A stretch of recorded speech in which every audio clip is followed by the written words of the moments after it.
멤버십을 처음 오픈한 뒤 많은 분들이 가입을 해주셔서 감사한 마음을 가지고 이번에 수익의 일부를 이분뉴스가 매달 봉사활동을 하는 곳에 음식 지원을 하였습니다. 앞으로 수익 발생의 일부를 시청자와 함께 하는 곳에 사용할 수 있도록 노력하겠습니다. 다시 한번 이분뉴스에 힘을 주셔서 감사드립니다.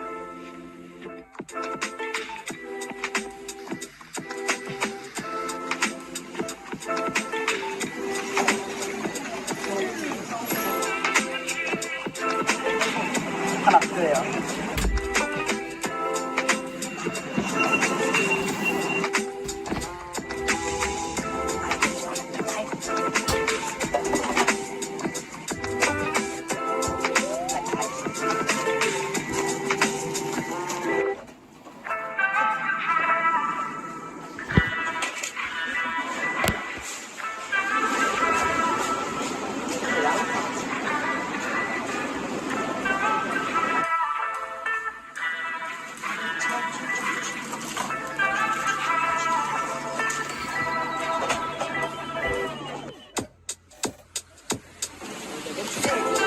저희가 이제 한 100인분 정도 만들 건데 그래서 이 정도는 좀 필요합니다.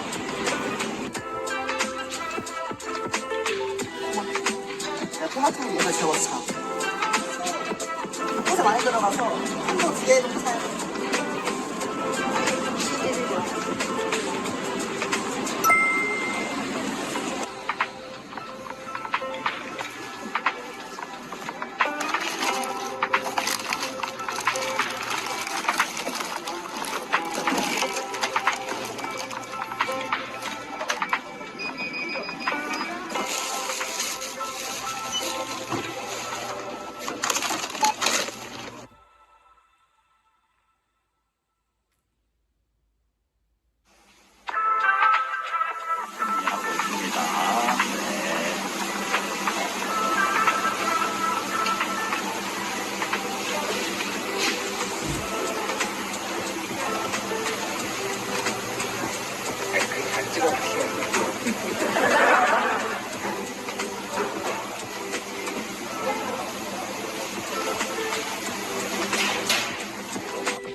네, 안녕하십니까. 반갑습니다. 이분뉴스 대우입니다.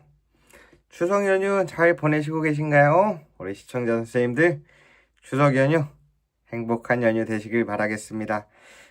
오늘은 조금 집에서 방송을 오랜만에 켰습니다. 저도 연휴 겸 추석 분위기를 내려고 집에 왔는데요. 네, 그렇습니다. 집에 아무도 없군요. 엄마 아빠 둘 다 시골을 갔어요. 아이고. 그래서 홀로 지내는 연휴이지만 여러분들과 함께해서 저는 절대 슬프지 않습니다. 여러분들과 함께 할 수 있는 시간이 얼마나 즐거운 시간일까요? 자, 아무튼 우리 시청자 여러분들은 즐거운 추석 잘 보내고 계실 거라고 생각하고 있고요. 또 비가 오고 있는데 감기 조심하세요. 날씨가 조금 쌀쌀해졌습니다. 자, 오늘은 지금 썸네일이 냉장고를 부탁해 이제 관련해서 이야기를 좀 나눠보고 국내 파트, 국제 파트 이렇게 두 가지로 크게 나눠서 한번 이야기를 한번 편하게 해보려고 하는데요. 이 문제가 오늘 밤 냉장고를 부탁해가 이제 10시부터 송출이 됐는데 많은 분들이 분명 오늘 한다고 했던 것 같은데 왜 안 하지? 그렇습니다. JTBC가 감다디예요. 감이 다 뒤져버렸어. 유튜브 세대에서 유튜브 시대에 라이브를 송출하네. 참고로 저희 집은 JTBC 이렇게 채널이 몇 개 안 나와서요. 따로 나중에 챙겨봐야 되겠습니다. 자, 그렇게 해서 이미 TV로 많은 분들이 보고 계실 텐데요. 좀 재밌나요? 어떤가요? 저도 보고 싶었는데 유튜브로 안 내보내주더라고요. 지금 시청자분들의 반응을 보니까 굉장히 여러 가지 이슈가 많았지만 결국에는 재밌게 시청하신 것 같습니다. 야, 27.6% 시청률이 나왔어요? 어머, 완전 대작이네.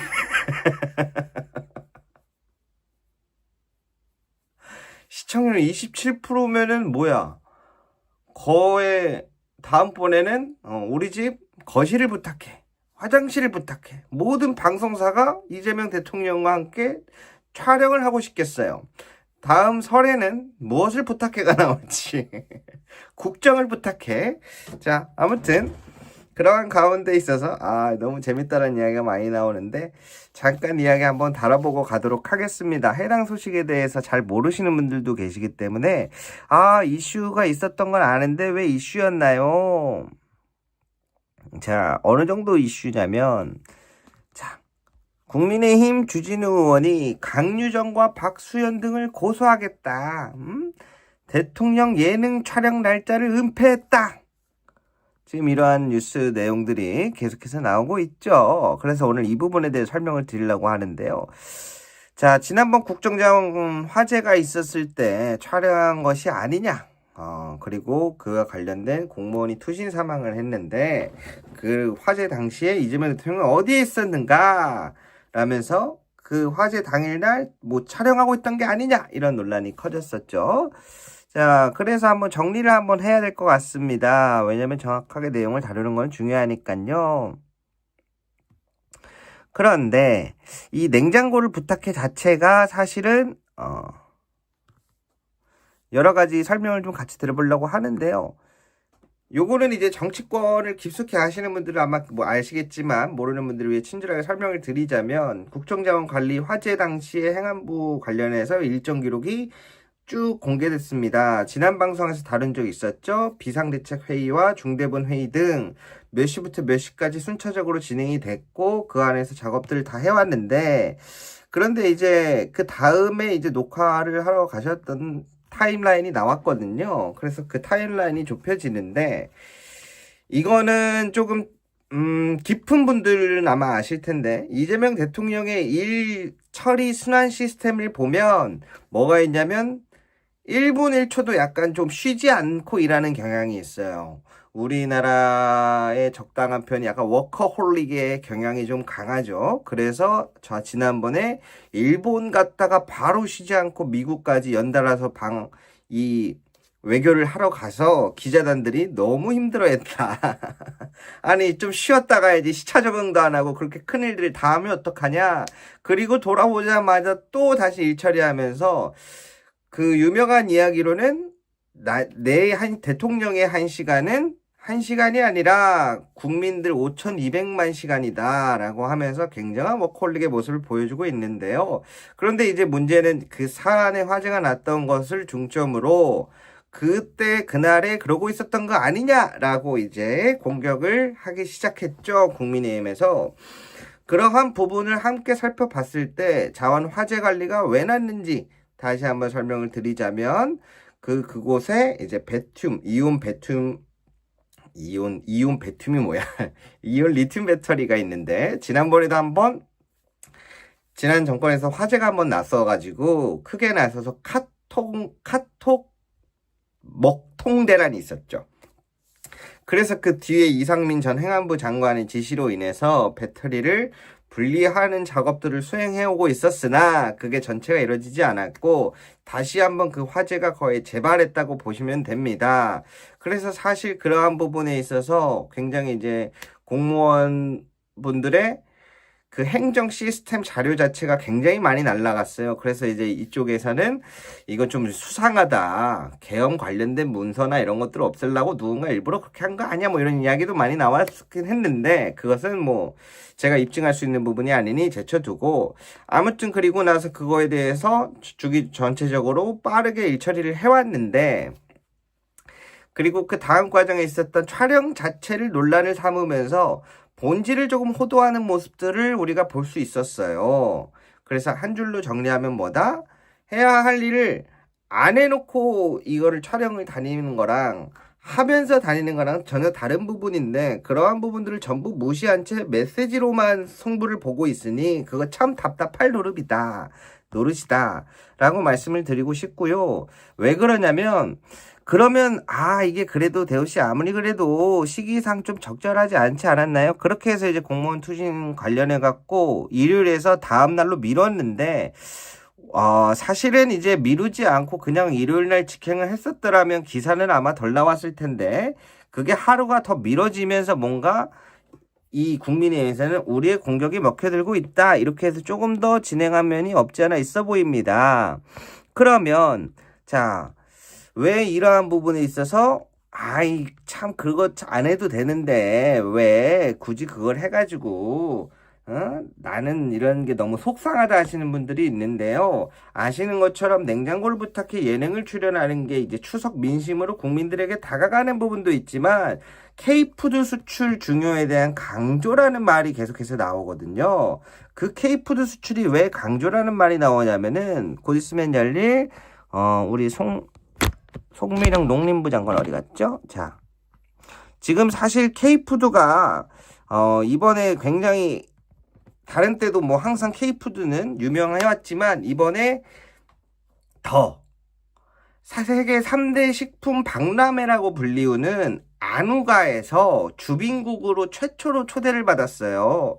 그러니까 세계에서 열리는 3대 식품 박람회가 있는데 대한민국이 주빈국으로서 초청을 받았기 때문에 그 자리에서 진짜 K푸드의 우리의 위상을 알리겠다라고 하는 타이밍에 맞춰서 이런 K푸드를 홍보하는 컨텐츠를 진행하는데 이게 어느덧 정치적 공방으로 조금 많이 변질된 게 있어서 굉장히 마음이 아픕니다. 제가 추석이라서 말을 이쁘게 하는 거지 아니었으면 그냥 아주 그냥 죄송합니다. 자, 정신 차리고요. 네, 죄송합니다. 그래서 이런 K푸드에 대한 수출을 강조하기 위해서 사실 이런 행보들이 이어져 왔는데 뭔가 본질을 호도하는 그러한 모습들이 많이 이어졌는데 그러한 부분에 있어서 기사들이 너무 많이 나오는데 마음이 조금 안 좋습니다. 자, 그렇게 해서 촬영이 됐고요. 냉장고를 부탁해 제가 이렇게 썸네일을 걸어놨는데 주요 장면을 좀 보여드리고 싶은데 제 JTBC가 안 나와서 못 보여드려서 죄송합니다. 한번 궁금하신 분들 꼭 보시면 좋겠어요. 온라인에서는 안 나오더라고요. 자, 그렇게 해서 한번 설명을 드리고요. 자, 또 한 가지의 소식은 국내 소식 중에 어딨어? 어머. 죄송해요. 제가 키보드로 받치고 있어서. 자, 그러한 가운데 국민의힘에서 이러한 지속적인 공방이 계속되는 가운데 이재명 대통령의 지지율에 대한 게 지금 많이 공개되고 있는데 국정 수행을 그럼 잘하고 있냐? 잘한다가 4주 만에 계속해서 반등하면 사실은 53%, 55% 계속해서 절반 이상은 잘하고 있다라고 하는 지지율을 보이고 있습니다. 다음 주에는 어떻게 나올지 모르겠지만 현재까지는 굉장히 잘하고 있다라고 지금 반응들이 나오고 있고요. 또 다음으로 넘어가서 그러면은 지금 거센 공방을 지금 펼치고 있는 국민의힘은 어떤가요? 살펴봤더니 이상하게 갈수록 더욱더 떨어집니다. 그렇습니다. 38.3%에서 35.9%까지 떨어졌어요. 10월 1주차에. 반대로 민주당은 그에 대한 반사 이익 효과일까요? 아니면 중도층에서 무언가 바라보는 시점이 바뀌었을까요? 47.2%로 3.9%가 상승했는데요. 왜 그럴까요? 사실 그렇죠. 중도인 제가 봐도 너무 뻔뻔하다고요? 무슨 원래 방송은 뻔뻔하게 하는 겁니다. 중도인 제가 봐도 보시는 것처럼 이재명 대통령의 이 정권에 있어서 무너진 정권을 자기들이 다시 세운다 그러는데 왜 안 나와? 죄송해요. 이게 잘 안 나오네요. 클릭이 안 됩니다. 와, 이거 이제 디도스 공격까지 들어오네요. 야. 다른 건 다 나오는데? 나와라. 어머머, 이거 봐라. 와, 이거 내 방송 시작하자마자 그런다고 질 수 없죠. 다시 하면 되죠. 진짜 안 나오네. 여러분 큰일 났습니다. 자료가 있는데 자료가 불러와지지 않아요. 죄송해요. 죄송해요. 자료가 안 눌려요. 오라라? 내가 왜 이런데야? 자, 그냥 말로 설명드릴게요. 이재명 때문에 무너진 정권을 본인들이 다시 세우겠다는데 뭘 세울 수 있다는 건지 아무도 이해를 못하고 있거든요. 윤어게인 외치면서 지금 집회하고 있는데 도대체 뭘 세울 수 있다는 건지 사실 많은 분들이 보기에는 물음표가 찍힐 수밖에 없는 부분이죠. 자, 그래서 이러한 공방에 있어서 민주당에서는 이것도 안 나오네. 오늘 너네 내 방송을 망치려고 작정했고 여러분 잠시만 죄송해요. 한 바퀴 돌아갑니다. 슈르렁. 회전이 안 되나? 이러면 될까 싶은데. 자, 이러면 나도 거꾸로 보이는구나. 다시 돌아갑니다. 슈르렁. 죄송합니다. 여기 왼쪽 부분이 안 눌려서 한번 닦아야 되나? 한번 닦고. 왜 안 눌리지? 이러면 오늘 방송 자료를 못 불러오는데.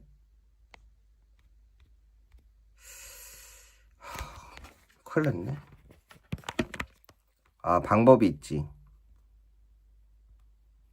자, 요렇게 불러오면 그래도 안 되네? 왜 이럴까요? 오늘 자료가 여러 개인데. 정신 차려.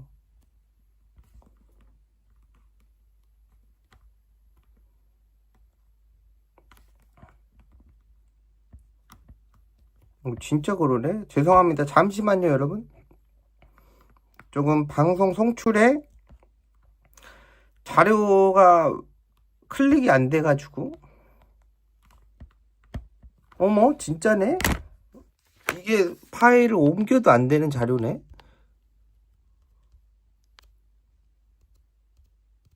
클릭은 되는데 왜 안 불러와죠?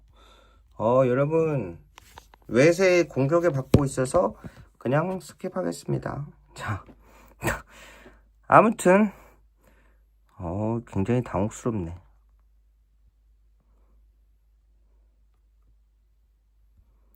그런 가운데,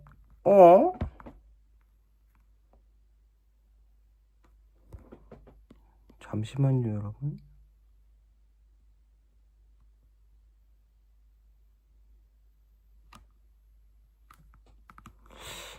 이거를 뭐가 문제지? 잠깐만요, 여러분. 10초만요.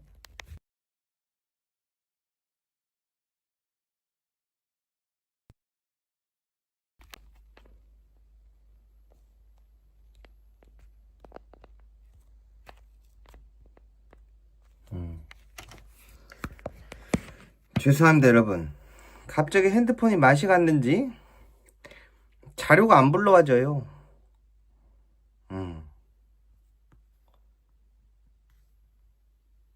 아니, 이거는 되고 이것도 되고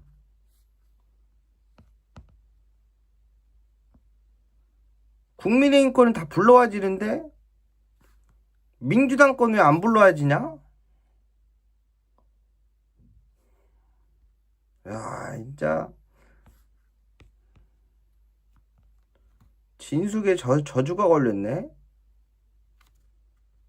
어쩜 이런 상태가 발생하지? 클릭이 안 되는 게 아니라 클릭이 되는데 국민의힘 것만 자료가 나오고 나머지는 안 나와요. 이거 봐, 이거 봐. 이거 봐. 어따, 이거 어떻게 방송한다냐, 오늘? 어머머?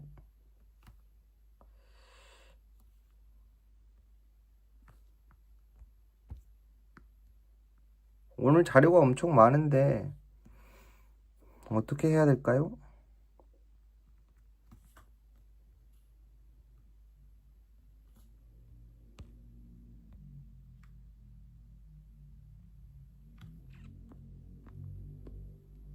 진짜 안 되네. 방법이 없나? 아니, 왜냐면 오늘 영상도 있고 해외 자료도 몇 개 있는데 아예 안 되는 거는 좀 문제가 있는데.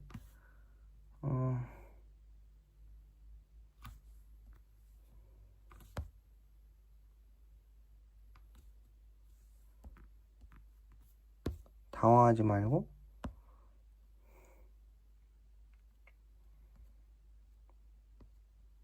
핸드폰을 껐다 켜볼까요?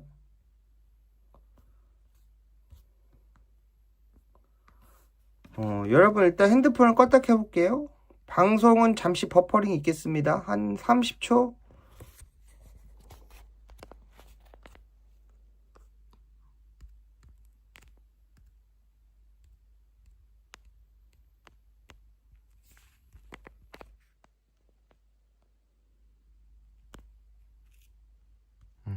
핸드폰 좀 껐다 켜볼게요.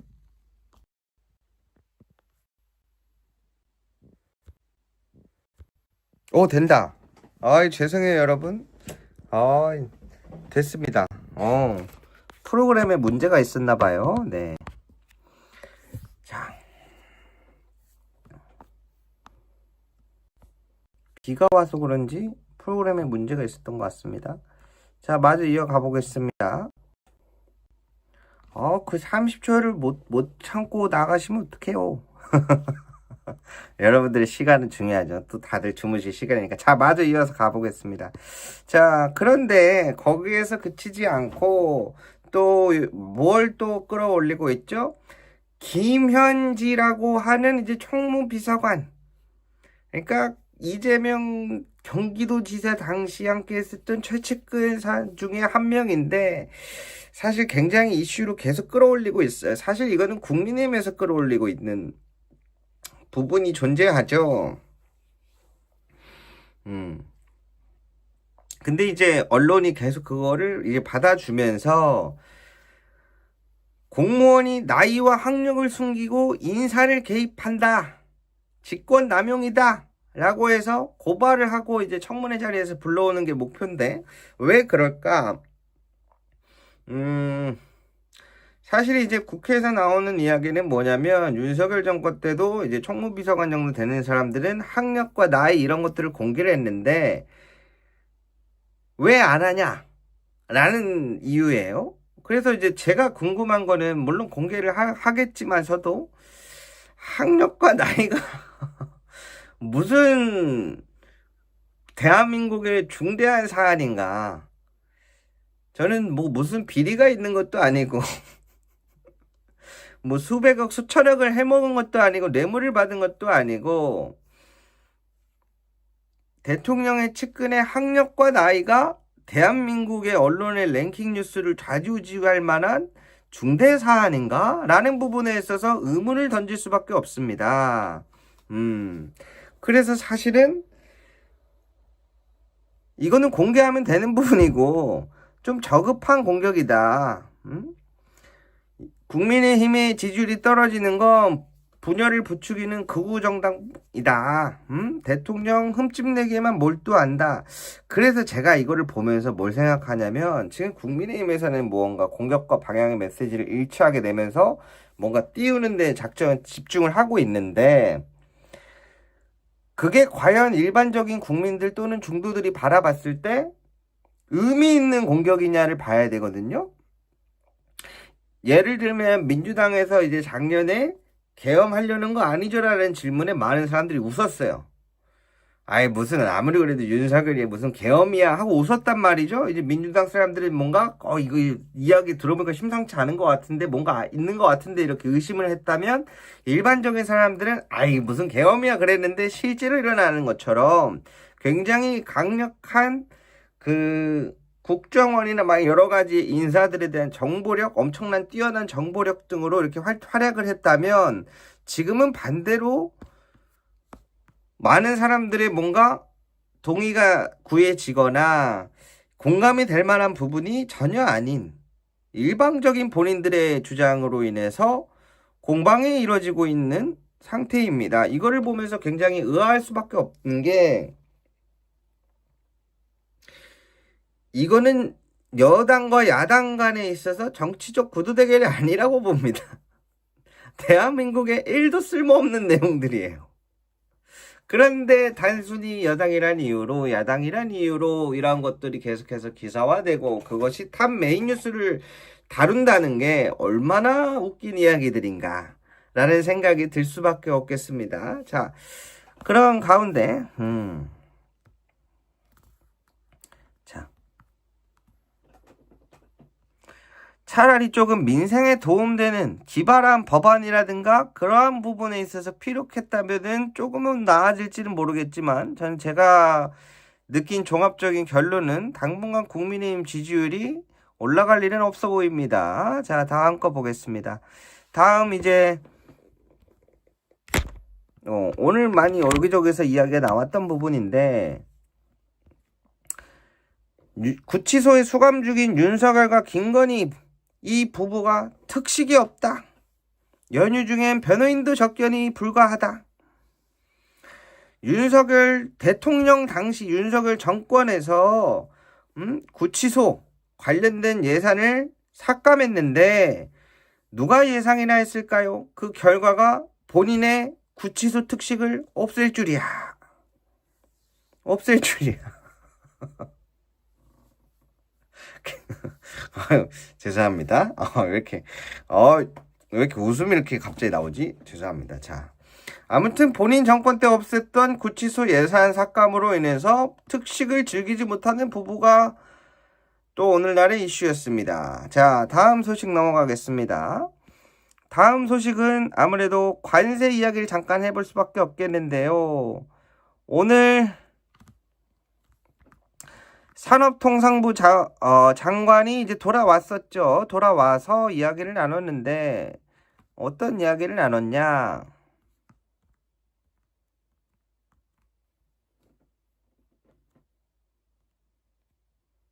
왜 또 안 돼? 오, 진정해. 사람들은 한 번은 봐줘도 두 번은 안 된단 말이야. 그러면 안 돼.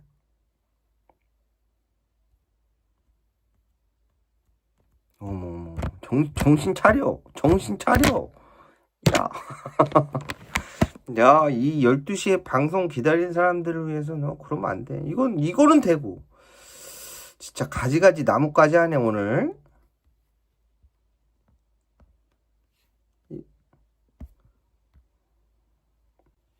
나의 추석 방송을 이렇게 망치려고. 자, 잠깐 다른 걸로 먼저 보고 있을까요? 자, 요건 또 되네. 동영상은 안 되는데. 그러면은 저거는 잠깐 있다가 다시 한번 시도해보고 미국 관세 이야기부터 넘어가도록 하죠. 자, 이거 미리 다운로드를 안 받아놔서 그런가 보다.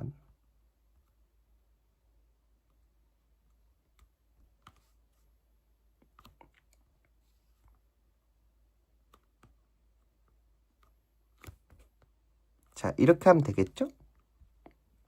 오케이.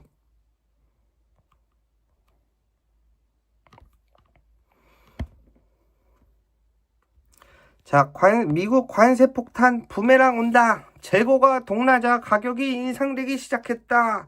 라는 뉴스들이 이제 미국 전역에서 퍼지면서 한국에서도 기사가 보도가 되고 있는데, 아무래도 지금 전 세계에 대해서 이런 전방위적인 관세를 때리고 있는데, 지난번에 한번 말씀드린 적 있지만 IEEPA라고 하는 법 명령을 근거 삼아서 관세를 부과하고 있죠. 그런데 IEEPA 비상경제 권한 대권이 무엇이냐? 지난 닉슨 카터 대통령 당시에 철강과 알루미늄에 한해서 요시다 지퍼 만드는 일본 기업에 대해서 관세 소송을 벌일 당시에 사용되었던 부분들이 무역확장법 232조이고 IEPA는 TWIC 적국과의 무역법에서 일부 계승되어서 지금날에 적용되는 법안인데, 국가의 안보에 위협이 있을 시 대응할 수 있는 대통령의 권한이라고 보시면 되겠습니다. 그러나 지금 법원에서 다루고 있는 첨예한 부분은 뭐라고 얘기를 했죠? 그렇죠. 첫 번째, 미국 헌법 1조 8항 세금은 국회의회의 권한이다. 대통령에게 의회의 권한에 대해서 전부 사용하라고 준 법령 자체가 아니고, 거기에서는 수입에 대한 규제라고 명시되어 있지 관세라는 단어는 단 한 글자도 나오지 않는다라고 해서 5월 30일 미국 무역법원 그리고 7월 31일 연방순회 항소법원에서 둘 다 위헌 판결이 나왔고, 그에 따라서 11월 달에 신속 심리 대법원 심리가 열리는데, 문제는 이제 지금 트럼프의 이민단속법처럼 6대3 트럼프 성향의 보수 판사가 6명이 스테이를 걸어주면서 최종 판결이 나오기 전까지는 행정부의 재량권을 인정해주는 방향으로 진행이 되었기 때문에, 그에 맞서서 트럼프는 지금 계속해서 강력한 관세를 밀어붙여 오고 있습니다. 어차피 대법 가면 지는 거 아닌가요? 라고 생각할 수도 있는데, 지금 분위기가 심상치 않습니다. 그 이유는 이따가 잠시 후에 뒤에서 함께 다뤄볼 예정인데요. 이러나 저러나 일단은 우리 국내 소식부터 이야기를 해야 되기 때문에 지금쯤이면 되겠죠? 아이고, 이거 또 안 되네, 또 안 돼. 자, 국내 산업통상부 장관은 그냥 제가 장관이 와서 돌아서 한 얘기를 말씀드리겠습니다. 자, 며칠 전 우리나라의 산업통상부 장관이 미국으로 다시 떠났습니다. 이거 모르시는 분들이 많은데요. 왜 떠났냐? 하워드 러트닉 상무부 장관이나 이렇게 베센트 장관 등을 만나서 지금 한국이 현재 관세 협상에 아직 타결을 못 받지 않습니까? 지금 여러 가지 이면 합의 이야기도 나오고, 밟을 테면 밟아봐라, 발이 밑이 뚫릴 테니, 이러한 격한 말로 오간다라는 것들이 보도된 것들을 제가 보여드렸었는데, 그것을 마치고 이제 어젯밤에 귀국해서 돌아왔습니다. 그래서 돌아와서 무슨 이야기를 했느냐? 미국 측이 한국이 일본과의 사정이 다르고, 그러한 부분에 있어서 한국의 외환 사정에 대해서 깊은 공감대를 이루었다. 그러나 다만 완벽하게 진행된 것은 아닌 걸로 보입니다. 나머지 협상은 앞으로 10월 30일 열릴 경주 에이펙 이전에 다시 한번 관세 협상이 또 이뤄질 것으로 보여집니다. 그러한 상황 속에서 한국 관세가 어떻게 마무리되는가가 제일 중요한데요. 자, 이 부분에 대해서 한번 이제 같이 이야기를 나눠볼 건데, 먼저 미국의 현황을 먼저 보겠습니다. 자, 왜 미국의 현황을 보냐? 현재 관세를 이렇게 파격적으로 함으로써 미국은 현재 그러면 좋은 현상이 일어나고 있는가? 보겠습니다. 관세 폭탄 부메랑 온다. 재고가 동나기 시작하자 모든 것들의 가격이 오르기 시작한다.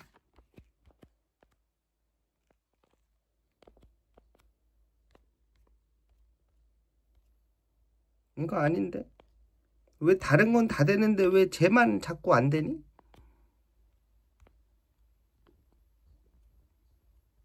여러분 죄송합니다. 제가 준비해온 자료가 많은데요. 어떤 자료는 불러지고 어떤 자료는 불러지지 않는 진숙의 저주가 걸렸습니다. 빵이 없어서 그런가? 자, 그냥 말로 설명드리겠습니다. 각종 생활용품부터 지금 현재 미국의 소비자 물가지수가 2.8%를 상승한 가운데 2.8%면 어느 정도인가요? 일반적인 상승폭인가요? 사실 지금 미국에서 바라보는 관세 협상에 대한 상승률은 그거에 비해서는 조금 아직 적은 편이다. 그러나 실질적으로 이 미국 국민들이 생각하는 체감 물가 지수는 전혀 다른 수치를 상회한다라고 이야기를 드릴 수 있겠는데, 앞으로 왜 그러냐면 지금 대부분 소비자에서 생필품, 브라질에 관세 50%를 때렸잖아요. 그런데 브라질에서 굉장히 유명한 게 뭐예요? 미국인들이 많이 마시는 오렌지 주스 앤드 커피의 대부분이 브라질에서 가요. 그런데 브라질에 재판에 마녀 사냥하지 말라고 이상한 개입을 하면서 관세를 50%를 때렸어요. 그러면서 지금 커피값들이 10%에서 20% 정도는 상승할, 오렌지 주스나 이런 것들도 미국과의 앞으로 협상 여지를 남기기 위해서 이거를 반대로 보복 조치하겠다라고 해서 반대로 50%를 다 때렸냐? 브라질이 안 때렸어요. 안 때리고 있는 상황에서 지금 이번 달에 한 달이 지나면서 전체적으로 브라질은 반대로 미국의 관세 여파를 받지 않습니까? 그러니까 이제 살살 이제 브라질도 우리도 무언가 협상을 하려면 이거에 대해서 우리도 매겨야 되겠다라고 시작되는 구간이 이제 조금씩 나오는 겁니다. 그러한 가운데 이제 미국에서도 즐겨 마신다는 아메리카노. 요즘에 얼마나 여러분들이 많이 마셨으면 미국 스타벅스 가서 아이스 아메리카노를 팔아요. 오. 참고로 그러면 모릅니다. 예. 그런데 이제 브라질도 이제 관세에 대해서 대응하기 시작하니까 미국에서 커피값을 인상한다. 그렇죠. 여러분들 이거 제가 예전에 한번 따로 연구를 한 적이 있었는데, 세계에서 제일 많이 커피를 소비하는 국가가 미국과 한국입니다. 한국이 굉장히 높은, 압도적으로 1위고요. 그 다음에 이제 미국인 정도인데요. 참고로 말씀드리자면 전 세계 커피 소비량이 생산량보다 더 높습니다. 전 세계에 생산되는 커피량과 사람들이 마시는 커피의 량이 이제는 소비가 생산을 넘어버린 단계거든요. 왜 그러냐면 아침 일어나면 모닝커피 한번 때려야 되죠. 흡연하시는 분들 일하다가 한 번씩 이제 커피땡 해야 되죠. 점심 먹었으면 또 한 잔 또 때려야 되죠. 저녁 되면 또 이제 친구들이랑 카페 만나서 커피 한잔 하죠.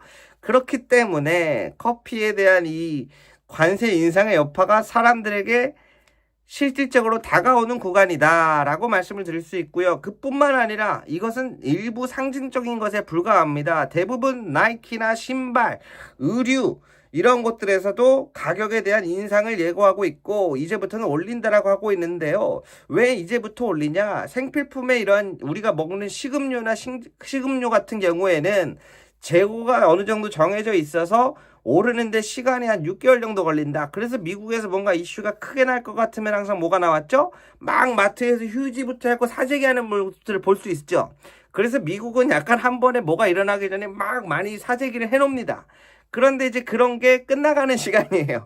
그러면 이제 새로운 관세와 새로 인상된 가격으로 소비자들과 맞이하는 시간인데, 가장 큰 점은 무엇이냐면 기업들이 이제 소비자에게 전가하는 시간이 다가옵니다. 이게 무슨 말이냐면 지난번에 관세 협상 이후로 예를 들어서 미국의 큰 시장들 있지 않습니까? 아마존이라든가 이런 큰 온라인상 매체들 있지 않습니까? 거기에서 관세로 인해서 거기서는 이제 유통을 해갖고 오니까 관세 인상이 되면 상대 국가에서도 비용을 인상할 거 아닙니까? 그렇게 해서 들어오기 때문에 거기서는 관세 인상에 대해서 가격 인상을 예고했었는데 그때 당시 트럼프 대통령이 막았거든요. 너네 지금 관세로 인해서 가격을 인상한다는 거야? 관세가 미국에 돈을 벌어다 주는데 장난해? 하기만 해봐. 이렇게 굉장히 겁박을 줬거든요. 그런데 그렇습니다. 사실 지난 중국과에 있어서 관세전쟁, 무역전쟁 기억하실 겁니다. 중국에서 30%, 그 다음 50%, 그 다음에 105%의 중국 관세를 미국이 때렸었는데요. 얼마 지나지 않아서 다시 30%로 중국 관세가 돌아왔죠. 그 이유가 무엇이었냐?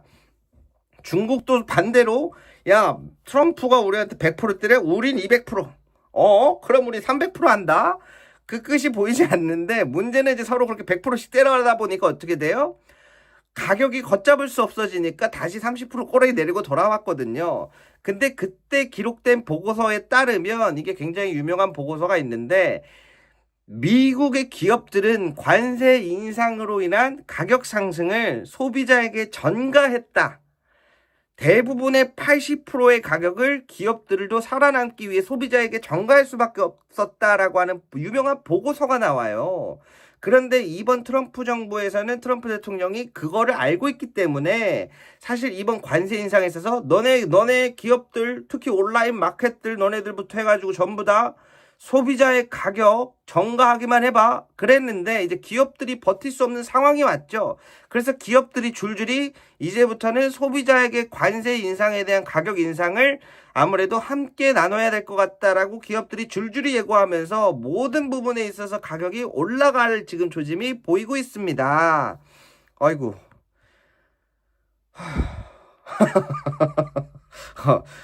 제가 몰랐는데 아니 자료가 안 나오니까 이거 말로 하려니까 원래 영상을 한두 개 딱 보여드리면 여러분들 영상 보면서 저도 숨 쉴 타이밍을 잡는데 자료가 안 나오는 바람에 자 그런 가운데 앞으로 또 나올 중요한 부분을 설명드려야 될 것 같아요. 지난번에 한번 설명드렸었는데 지난 미국과 중국 18차 마드리드 회담에서 대두 이야기 해결하고 그랬더니 틱톡 이야기만 하고 와갖고 농부들이 열받았다는 말을 드렸는데요.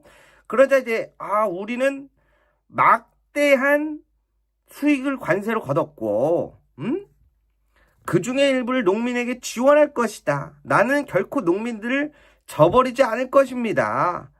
바이든은 중국과의 합의를 강제하지 못했지만 나는 시진핑과 4주 뒤에 회담을 가질 예정이고 4주 뒤면 언제죠? 그렇죠. 경주에 입핵이 될 확률이 높죠. 대두 문제가 주요 의제가 될 것입니다. 지난번 마드리드 회담에서 왜 이걸 안 하고 틱톡만 하고 하냐 이거죠. 그러면서 대두와 다른 곡물들을 다시 위대하게 만들겠습니다. 라고 하는데요. 미국의 대두 수입 1위 국가가 사실 중국입니다. 자, 그런데 여기서 아마 뉴스 소식이 빠르신 분들은 아실 수 있겠지만 중국이 그러면 이번에 미국의 대두를 수입하지 않고 괜찮나요? 거기도 대두가 필요하지 않나요? 아르헨티나가 뒤통수를 쳤죠. 아르헨티나가 구제 금융 위기에 빠지지 않게 도와주겠다라고 트럼프의 악조와 도움을 받고서 아르헨티나가 반대로 중국에 대한 관세를 낮추면서 중국에 대한 관세라기보다는 전체적으로 낮추는 것처럼 보였죠. 그러나 사실상 구매 고객인 중국에게 낮췄다라고 보는 게 좀 더 타당한데 자기들이 대두 가격 관세를 없애면서 중국이 야 우리가 미국한테 살 필요가 있나? 아르헨티나 대두 싸게 판다는데 야 대두 아르헨티나 거도 우리도 좀 사긴 했는데 아르헨티나 걸 많이 사자. 우리가 굳이 미국 걸 왜 많이 사라고 해서 중국이 아르헨티나산 대두를 미국이 아니라 중국이 미국산 대두가 아니라 아르헨티나산 대두를 대폭 늘리는 방향으로 갔습니다. 반대로 미국산 대두에는 20% 관세를 때리면서 양상이 바뀌어버렸죠. 그러자 이 대두가 어마어마하게 농사를 짓고 있는데 이 장면이 또 왜 안 나와? 아마 영상 보신 적 있을 겁니다. 지금 뭐 MBC나 여러 곳에서 이야기가 나오는데 그냥 말로 설명드리자면 우리가 이러려고 뭐 트럼프를 찍었나? 농민들이 모두 떠난다. 열받은 농민들. 이런 기사들과 영상을 많이 보셨을 거예요. 그래서 이제 트럼프 대통령이 급하게 불을 꺼보려고 우리가 관세로 막대한 돈을 벌어서 농민들도 지급할 거다라고 하니까 농민들이 뭐라 그래요? 솔직히 $1,000, $2,000를 준다고 해서 농사를 짓는 분들은 아마 아실 텐데요. 그게 막 100만원, 200만원 선 준다고 해가지고 한 번 준다고 해서 본인이 여태까지 이 수확하고 이렇게 길러왔던 농작물들을 전체를 책임질 수는 없거든요. 그래서 야 말도 안 되는 소리 하지 말고 우리가 다시 교역하고 거래할 수 있게 판로를 만들어줘야지. 무슨 $1,000, $2,000 언제 될지도 모르고 법안도 아직 통과 안 시켜놓고서는 무슨 그걸 준다고 하면서 우리를 달래냐? 라면서 굉장히 울분이 나 있는 상태입니다. 그런 가운데 오늘 또 하나 맞아. 이 얘기 마무리 짓겠습니다. 그래서 아까 말씀드린 대로 산업통상부 장관이 미국과 가서 이야기를 했고 우리나라가 외환시장이 일본과 같지 않다. 그렇기 때문에 통화 스와프를 요구했는데 통화 스와프에 대한 이야기는 크게 나오진 않았지만 단 한국의 이 입장과 외환시장의 사정에 대한 충분한 공감대가 있었다라고 이렇게 발표를 했거든요. 뭐 자세한 이야기는 더 나오지 않았습니다만 개인적인 저의 의견으로는 통화 스와프도 다시 한번 재고해 볼 때가 오지 않았나라는 어리석은 이야기를 한번 던져봅니다. 왜 그러냐면 통화 스와프라고 해도 결국에는 3,500억 달러에 대한 선불 지금 지급을 요구하는 건데 줄 필요가 있을까요? 안 주면 어떻게 할 건데? 자, 지난번에 말씀드렸죠? 화장실, 세면대, 변기, 관세. 대형 트럭, 자동차 관세와 상관없이 전부 다 25%. 그리고 가죽, 이런 소파들 있죠? 가죽 같은 거 덧대우는 그러한 인테리어, 의자, 가죽 소파, 이것도 전부 관세.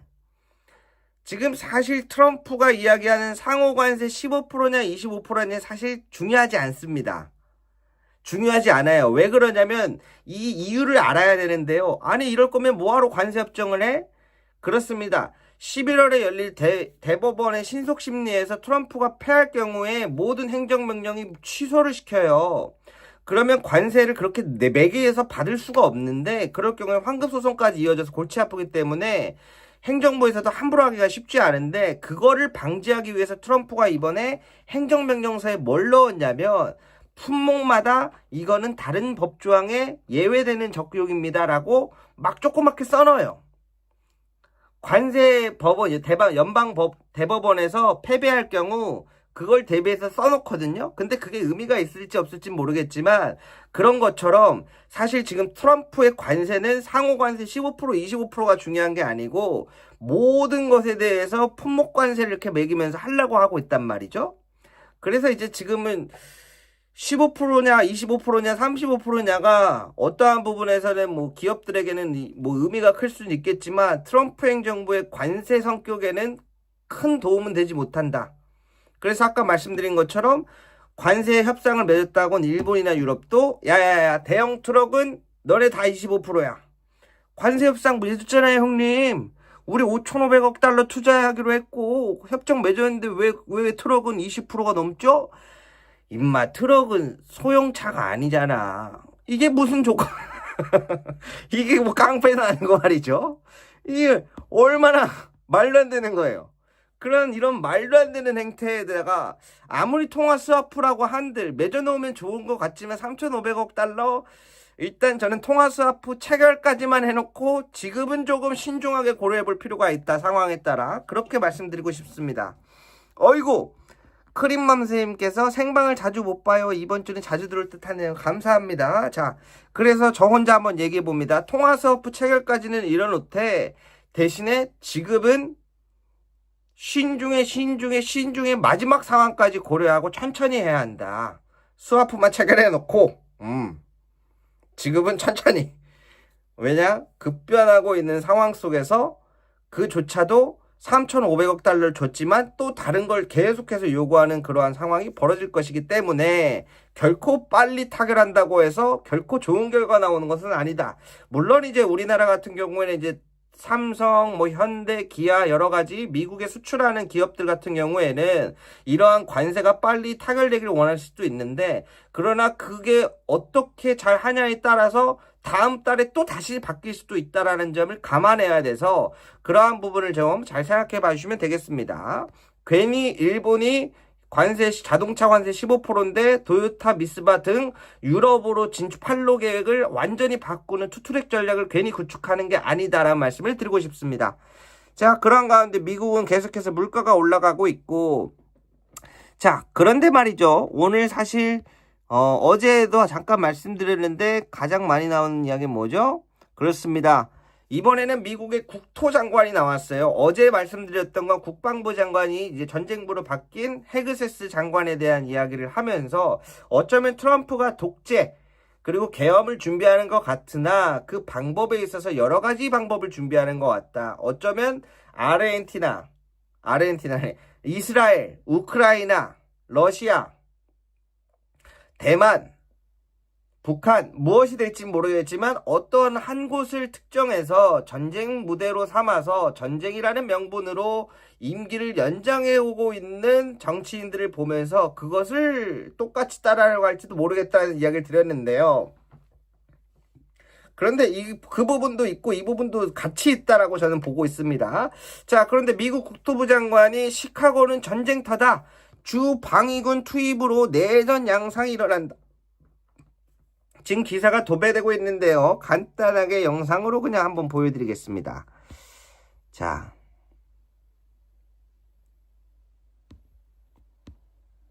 영상 어디 갔죠, 대우씨?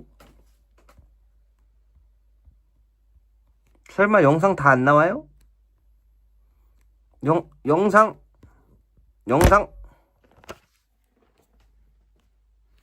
안돼, 이 영상은 나와야지. 진짜 양심 없다. 너네 오늘 왜 그러는 거야 나한테?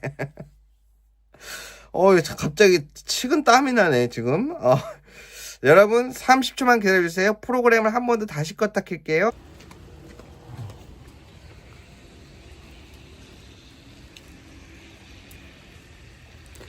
어이구, 죄송합니다. 오늘 좀 애로가 많네요. 우리 이경태 선생님 울산 현대자동차 공장 다녀요. 저희 공장은 12월 달 가까이 지금 북미 수출 생산을 확대하고 있어요.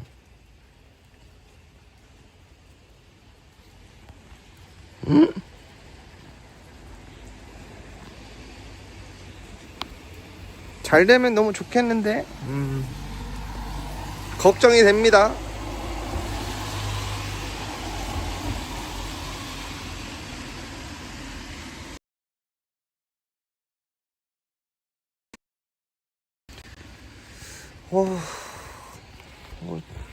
여러분 죄송해요. 밖에 나왔는데도 영상이 안 돼요. 왜 그런지 모르겠네.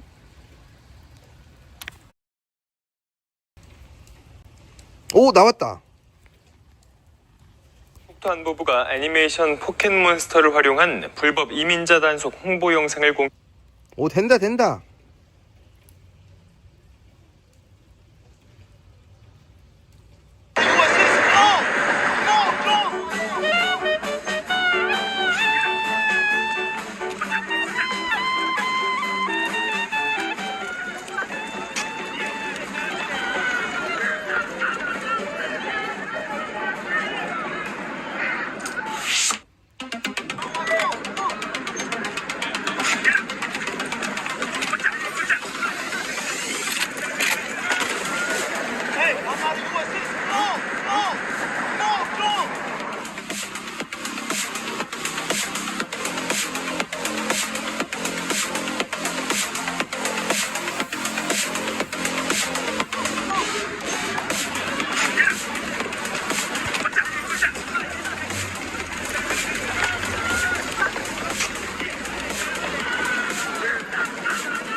자, 방금 보신 영상처럼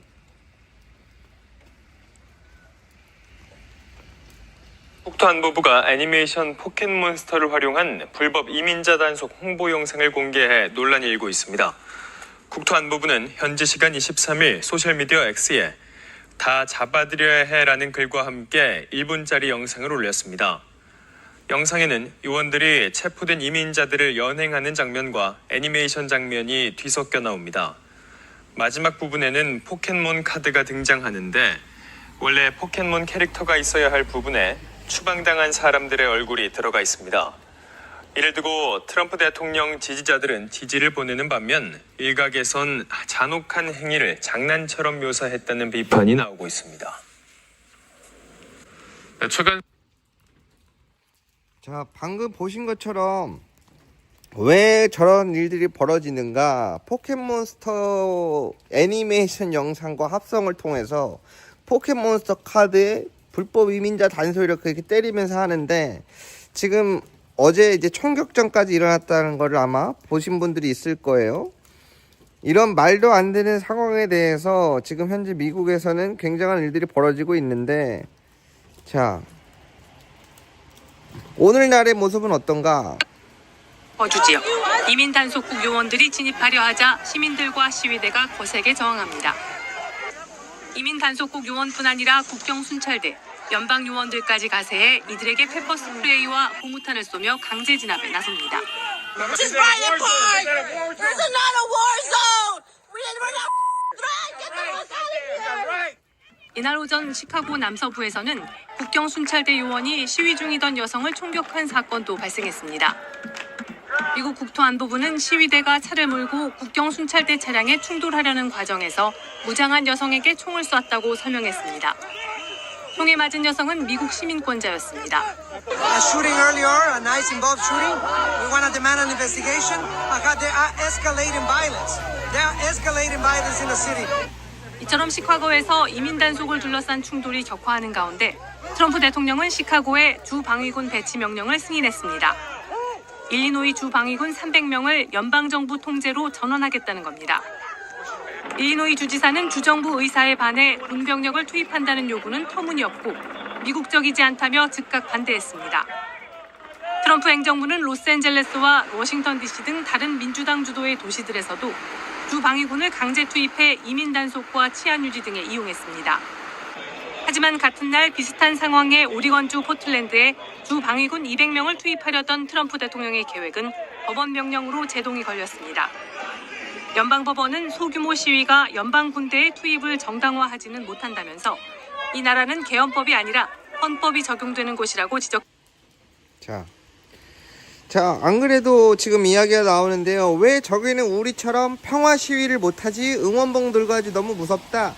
자, 제가 그래서 방금 보여드렸던 것처럼 이 사람들의 감정을 이해하기 위해서는 정확하게 어떤 일들이 벌어졌는가, 포켓몬스터 카드에 뭔가 불법 체류 이민자라고 하면서 이렇게 단속을 실행하고 있는데, 그럼 오늘날 포틀랜드와 시카고에서는 어떠한 형태로 이루어졌는가, 그 영상은 공개가 되지 않았는데요.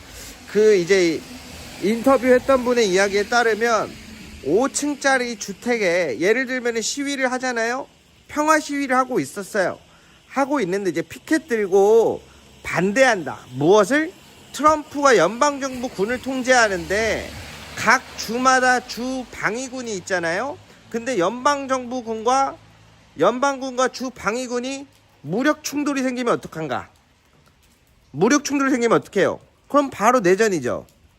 그렇기 때문에 그럼 트럼프가 어떻게 했어요?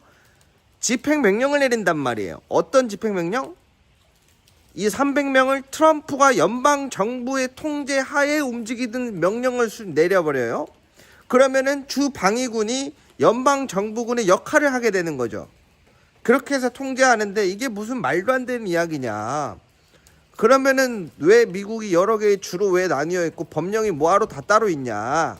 그래서 그거에 대해서 반대한다라고 항의 시위를 하자, 오지 말아라 라고 시위를 하자, 이들이 이 센터의 출입구를 봉쇄했다라고 하면서 침투하는 그 블랙호크 요원들이 어떻게 작전을 수행하냐면, 이들 중에서 누가 불법 체류자고 문제 있는 사람인지 모르잖아요.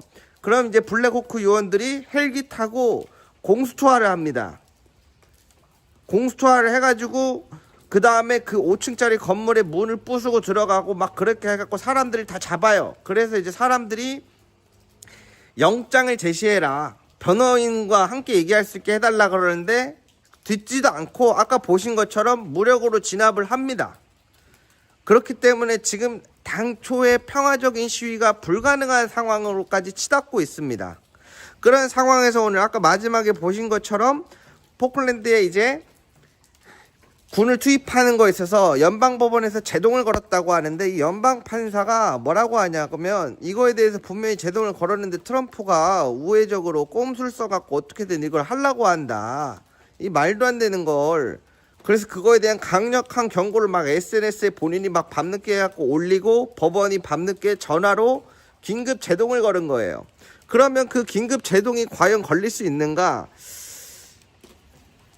자, 이 부분을 하나 보셔야 되는데요.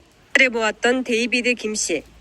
그런데 지난 4일 재판 도중 돌연 이메일로 단 4줄짜리 해임 통보를 받았습니다. 이메일을 열었더니 오늘부로 통보라고 써 있는 거예요. 그 통보를 받은 순간, 인지한 순간부터는 재판을 중단해야 되죠. 더 이상 판사가 아니니까. 2001년부터 변호사로 활동하며 주로 이민 문제를 다뤄왔던 김 전 판사. 판사가 된 후엔 망명 신청 허가율이 96.9%에 달할 만큼 반이민 정책으로 어려움을 겪는 이민자를 외면하지 않았습니다. 해임한 판사들 보면은 그 백그라운드를 보면은 공통점이 그 망명 승인율이 높은 분들이고 다 올 것이 왔구나. 딱 그렇게 생각이 들었어요. 편파적인 판결은 없었다고 강조하며 해임에 대한 항소도 제기했습니다. 검사가 항소를 하겠다고 한 케이스 2건밖에 없었어요. 트럼프 1기 때도 굉장히 힘들었지만 2기 때는 그 비교가 안 될 정도로 최악인 거예요, 지금. 자, 이게 이제 한국계에서 유일한 이제 판사 데이비드 킴 판사님인데 이제 이민 단속 관련해 갖고 이제 300건이 넘는 걸 하는데 사실 이제 많은 이민자들에 대한 편을 많이 도와주면서 이렇게 억울한 사람이 없도록 해주는데 그 중에서 검사들이 항소한 건 2건밖에 없었다. 그러니까 자기들도 아는 것 같다라는 얘기죠. 근데 뭐라고 얘기를 해요? 내가 이 사람들의 편을 자꾸 많이 들어주니까 어느 날 갑자기 3줄짜리 이메일이 왔다. 당신은 해고됐다. 그러자 이제 맡고 있던 모든 재판을 맡을 수 없게 돼버린 거죠. 이메일에 단 3줄만으로 해고가 된 거예요. 왜냐, 이민 단속법에 대해서 이민자들을 중점으로 이렇게 보호해 주려고 하는 판사들을 해고시킵니다. 근데 이 판사뿐만 아니라 민주진영이라고 불리우는 민주당 색깔을 가지고 있는 판사들을 모두 그렇게 하는 것들이 일어나는데 이게 언제 일어난 일이냐면 조지아주 체포사태 전날 일어난 일이에요. 조지아주 체포사태 직전에 한국계 관련된 이민단속 판사들을 해임시킨 거예요. 그리고 지난번에 한번 말씀드린 적이 있었는데 미국 관세무역법원이 7월 31일 날 있기 그 전날에 뭐가 있었냐면 그 빈자리 공석에다가 그 판사를 임명을 하거든요. 이제 공화당이 통해가지고 의결해갖고 올라갔는데 어떤 사람들이 연방판사로 주로 갔냐. 트럼프가 소송을 맡고 있던 최측근 변호인들이 지금 연방판사들로 가고 있습니다. 그게 공화당에서 통과의 의결을 올려갖고 통과해갖고 임명이 됐었어요. 그러한 부분에 있어서 판사들이 그러면은 이번에 지금 트럼프 행정부의 제동을 세게 걸지 못하면 이와 같이 인사교체와 이런 것들이 계속해서 일어날 거고 트럼프의 측근으로 바뀔 텐데 그 부분에 대한 싸움이 이제부터 시작될 거라고 보시면 되겠습니다. 그래서 아까 말씀드린 대로 지난날에는 연방대법원에 있어서 트럼프 성향의 보수판사 6대3이 어떻게 보면 정설이었다면 지금은 전혀 다른 겁니다. 지금 법원이 트럼프 행정부에 맞서 싸우지 않으면 본인들이 전부 다 날아가게 생긴 위치예요. 그러한 관점에서 보시는 것이 좀 더 정확하다. 그래서 아까 말씀드린 대로 이 이민단속법에 대한 재판이 여러 군데에서 열리고 있어요. 캘리포니아에서도 열리고 있지만 지난번 LA에서 열렸던 로스앤젤레스 그 판결 관련해서 말씀드렸죠. 6대3 그때도 6대3 말씀드렸는데 그때 트럼프 법원이라고 불리는 사람들이 6대3의 결과가 지금의 어떤 행태로 이어져 오는가 굉장히 위협적으로 다가오고 있는 상황에서 앞으로의 연방법원이나 대법원의 판결이 어떻게 변하는지를 지켜봐야 합니다. 연방법원은 지금 대부분 트럼프 행정부에 대한 제동을 다 걸고 있어요. 예를 들어 출생 시민권, 이민 단속법, 관세법 모든 것에 대해 제동을 걸고 있는데 지금 대법이 항상 막혔던 건데 대법도 이대로 가면 안 된다라는 분위기가 지금부터 시작된다라는 이야기를 드리겠습니다. 자, 그런 가운데 또 한 가지 이슈가 되는 게 있죠. 이거는 제가 편집을 못 해와서 이렇게 보여드릴게요. 이게 여러 가지 나오는데 국기가 불탔습니다. 이는 분노의 불길이자 푸틴 제국의 균열을 알리는 신호탄입니다. 2025년 10월 4일 밤 트빌리시의 하늘은 붉게 물들었습니다. 하얀 천이 타오르며 푸른 줄이 사라지고 마지막 붉은색이 재로 변했습니다. 수많은 시민이 광장을 메웠고 함성이 도시를 뒤흔들었습니다. 이 불꽃은 단순한 시위가 아니라 러시아의 긴 그림자에 맞선 조지아의 결연한 선언이었습니다. 분노의 시작은 선거였습니다. 여론조사에서 국민의 80%가 유럽연합 가입을 지지했지만 선거 결과는 정반대로 나타났습니다. 친러시아 성향의 집권 여당이 80%를 득표했습니다. 민심과 결과가 완전히 어긋난 기괴한 불일치였습니다. 핵심 인물은 집권당 조지아의 꿈의 설립자이자 억만장자 사업가 비지나 이바니슈윌리입니다. 러시아에서 막대한 부를 쌓은 그는 오랫동안 푸틴 정권과 깊은 관계를 유지해온 인물입니다. 정치적 후원과 사업적 특혜를 통해 크렘린의 이해를 대변해온 사실상 푸틴의 대리인으로 평가받습니다. 그는 조지아 정치의 푸틴식 통제 모델을 그대로 이식했습니다. 언론과 사법, 행정기관을 장악하고 권력을 사유화했습니다. 비판 세력은 검열과 감시 아래 침묵을 강요받았습니다. 결국 투표장은 여당의 충성층만 남은 폐쇄된 공간이 됐습니다. 80%의 득표율은 국민의 선택이 아니라 체계적으로 설계된 통제의 산물이었습니다. 이 과정에서 러시아식 하이브리드 전쟁 전술이 본격적으로 활용됐습니다. 친정부 매체는 서방이 조지아를 전쟁에 끌어들일 것이라는 불안과 유럽이 전통 가치를 파괴한다는 왜곡된 정보를 퍼뜨렸습니다. 사회는 순식간에 친서방과 반서방으로 갈라졌습니다. 정부는 외국 대리인법을 내세워 시민단체와 언론을 압박했습니다. 비판은 곧 반역으로 간주됐고 공포와 침묵이 사회 전반에 퍼졌습니다. 그러나 트빌리시의 불꽃은 그 침묵을 깨트렸습니다. 시민들은 더 이상 조잡된 민주주의를 받아들이지 않았습니다. 불타는 러시아 국기는 외세의 조종에 대한 거부이자 자신들의 미래를 스스로 결정하겠다는 선언이 됐습니다. 이번 사태로 조지아는 단순한 국내 정치의 혼란을 넘어 러시아와 서방이 맞서는 지정학적 최전선으로 부상했습니다. 자, 방금 보여드린 요것은 어디냐면 조지아인데요. 조지아 주가 아니라 요거 사진을 제가 하나 준비해 왔어요. 여러분들 이해하시기 편하게. 자, 여기 우크라이나와 모스크바 사이에 걸쳐져 있는 조지아입니다. 여기 보시면 튀르키예 옆에 하얀색 선이 있죠? 하얀색 별 모양이 있는데 우크라이나와 모스크바 여기 하얀색 쳐져 있는 데가 조지아입니다. 근데 조지아에서는 그러면 어떠한 일들이 있길래 젊은이들과 모든 이들이 나서서 부정선거에 맞서면서 싸우고 있냐? 이거는 우리가 알고 있는 한국의 부정선거랑은 조금 달라요. 지금 여기서는 뭘 하자고 하냐면 친러시아 성향과 방금 이야기 들으신 것처럼 친서방파가 있는데요. 한 줄 요약하자면 유럽연합에 가입하자는 게 지금의 주된 민심 여론입니다. 그런데 아까 말씀드린 것처럼 그 백만장자의 그 크렘린궁의 대변인 푸틴의 친구라고 불리우는 그 사람이 이제 계속 이제 됐단 말이에요. 근데 그 된 게 왜 문제냐면 사람들이 이제 우리 유럽연합에 가입해야 된다. 이대로 가면 안 된다라고 얘기를 하는데 이번에 지방선거를 했더니 여당이 80%의 득표를 얻었어요.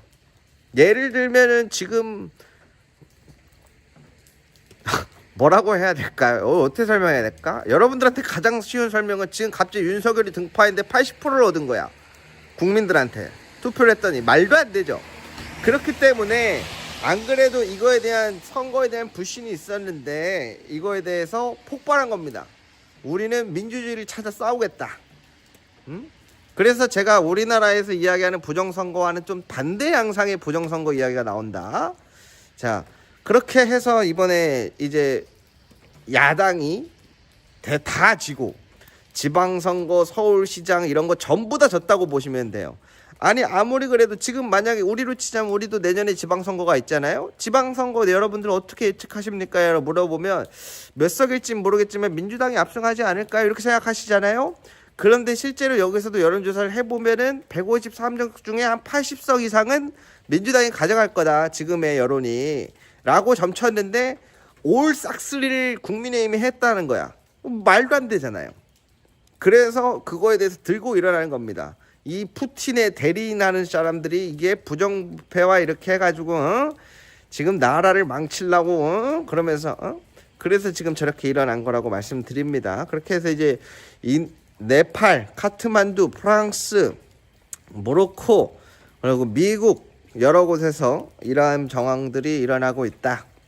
앞으로 급변하는 이 세계 정서에 있어서 2분 뉴스 많이 구독해 주시기 바랍니다. 자, 결론이 좀 이상하다고요?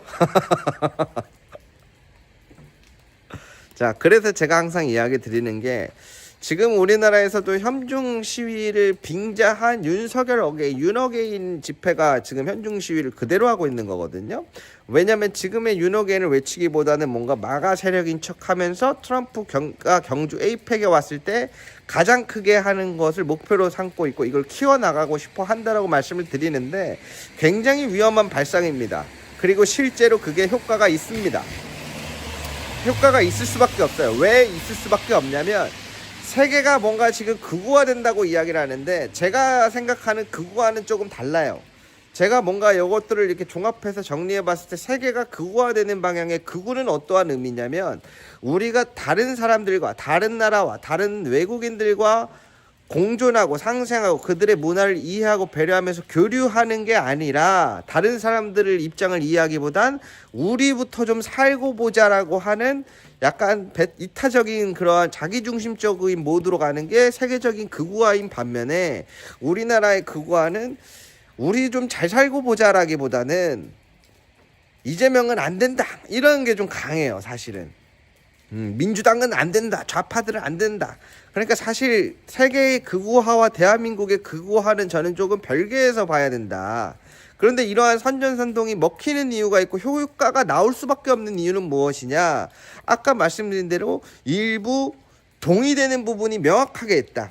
대한민국의 극우화든 세계의 극우화든 대부분이 외국인을 배척하고 그리고 외국인의 뭐 건강보험료를 준다, 뭐 중국인이 우리나라 땅을 다 가져간다, 막 범죄를 일으킨다부터 해가지고 막 여러 가지가 다 있는데 그 중에서도 특히 젊은 친구들은 그 부분이 그거는 좀 위험할 수 있겠는데라고 이 지각을 인지시키는 것들에 대해서는 효과가 있을 수밖에 없어요. 그것이 정령 본질과 다른 문제일지라도. 그래서 저는 이거에 대해서 정부가 확실하게 대처를 해야 한다. 이거는 표현의 자유가 아니고 자유를 모방한 선전선동에 가깝다. 이거는 대한민국에서 질서를 어지럽히는 시위에 가깝다. 그것을 명확하게 구별할 줄 알아야 한다. 라는 이야기를 꼭 드리고 싶습니다. 자, 어느 정도냐? 이미 많이 시작되고 있는데 온라인에서도 시작되고 있는데 제가 한 가지 보여드리자면 어딨어? 이거는 뭐 전부터 많이 말씀드려왔던 건데요.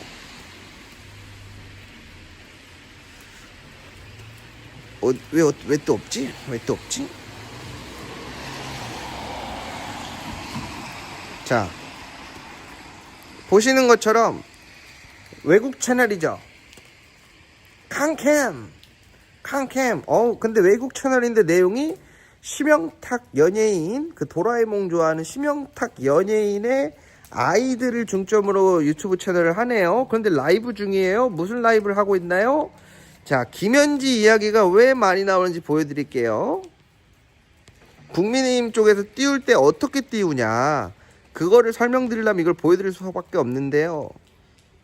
어디 갔어 또? 이렇게 눈이 침침해갖고 안 보인다. 자, 제가 가져오겠습니다. 아까 방금 보셨던 유튜브 채널이 어떻게 이용이 되냐,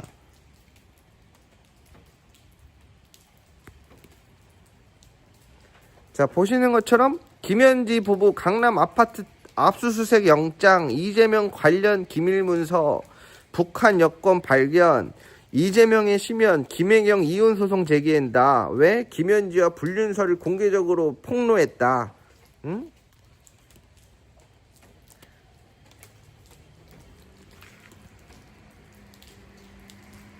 지금 윤어게인 집회에서도 지금 통일교랑 관련되어 있는 사람들로 보이는데 유튜브들을 다들 시작하게 한 점들이 보여요.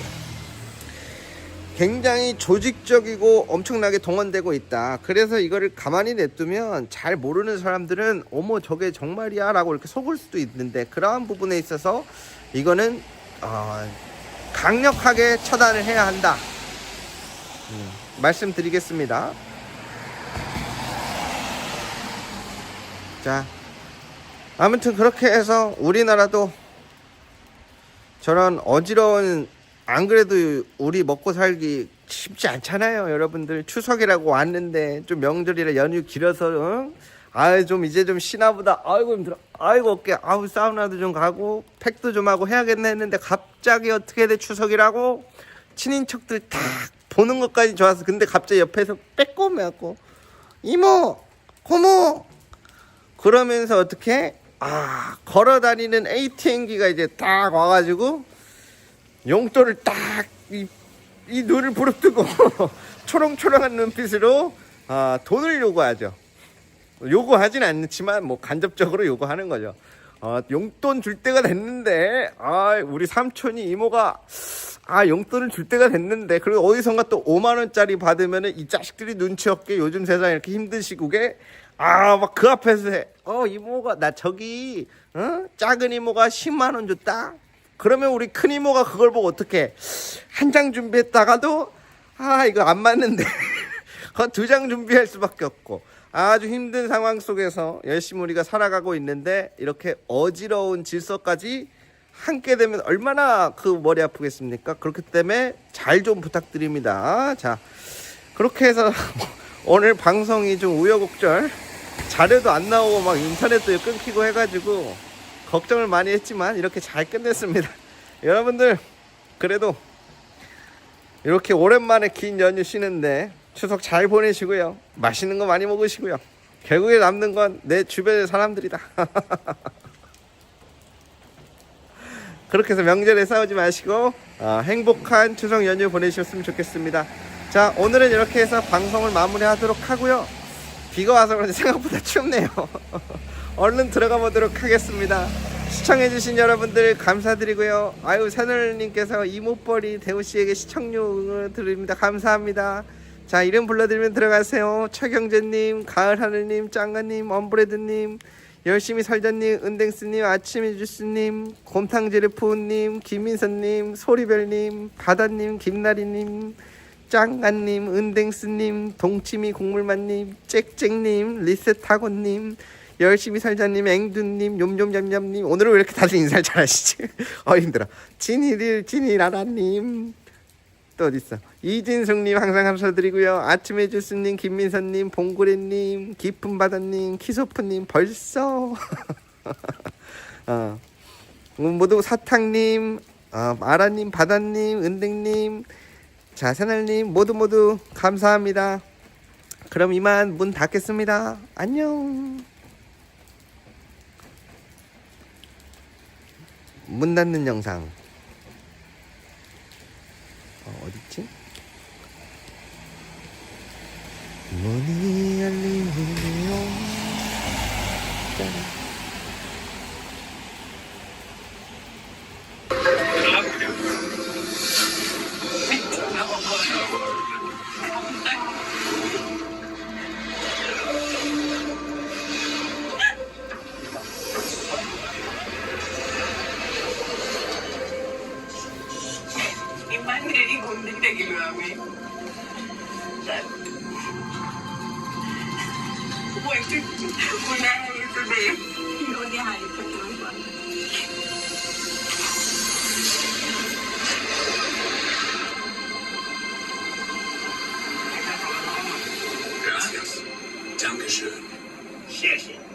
Merci. 감사합니다. Thank you.